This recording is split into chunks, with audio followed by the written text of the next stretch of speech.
Quality और consistent performance के लिए सिर्फ सिल्वर पंप्स एंड मोटर्स, नाम याद रखना।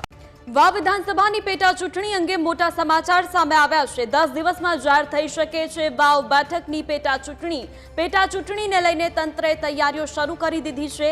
જ્ઞાનીબેન ઠાકોર સાંસદ તરીકે ચૂંટાયા, બેઠક ખાલી પડી છે તો વાવ બેઠકની પેટા ચૂંટણીને લઈને રાજકારણ ગરમાયું છે। બીજેપી અને કોંગ્રેસ પેટા ચૂંટણીના ઉમેદવારો માટે કવાયત શરૂ કરી છે। વાવ વિધાનસભા બેઠકમાં 82,000 જેટલા ઠાકોર મતદારો 2022માં સ્વરૂપજી ઠાકોરને અને 2017માં શંકર ચૌધરીને હરાવી જ્ઞાનીબેન ધારાસભ્ય બન્યા હતા। તો વાવ વિધાનસભાની પેટા ચૂંટણી અંગે મોટા સમાચાર કહી શકાય। 10 દિવસમાં વાવ બેઠકની પેટા ચૂંટણી જાહેર થઈ શકે છે। પેટા ચૂંટણીને લઈને તંત્રએ તૈયારીઓ પણ શરૂ કરી દીધી છે અને જ્ઞાનીબેન ઠાકોર સાંસદ તરીકે ચૂંટાયા બાદ બેઠક ખાલી પડી હતી। તો વધુ વિગતો સાથે સંવાદદાતા રતનસિંહ જોડાયા છે। રતનસિંહ, શું વધુ વિગત?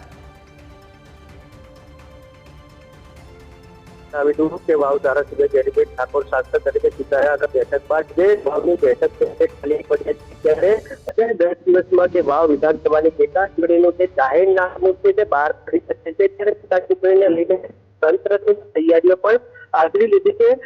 ત્યારે વાવની વાત આવે છે ત્યારે જે વાવ બેઠક ગયા છે જ્યાં ઠાકોર મતદારો ધરાવતી છે વાવ વિધાનસભા ત્યારે 2017માં વાત કરવામાં આવે છે શંકર ચૌધરીને હરાવી જ્ઞાનીબેન જે વાવના ધારાસભ્ય બન્યા હતા। ત્યારે વાવની જે પેટા ચૂંટણીને લઈ ફરી ત્યારે જિલ્લાની જે રાજકારણ છે રાજકારણમાં અત્યારે ગરમાવામાં આવે છે।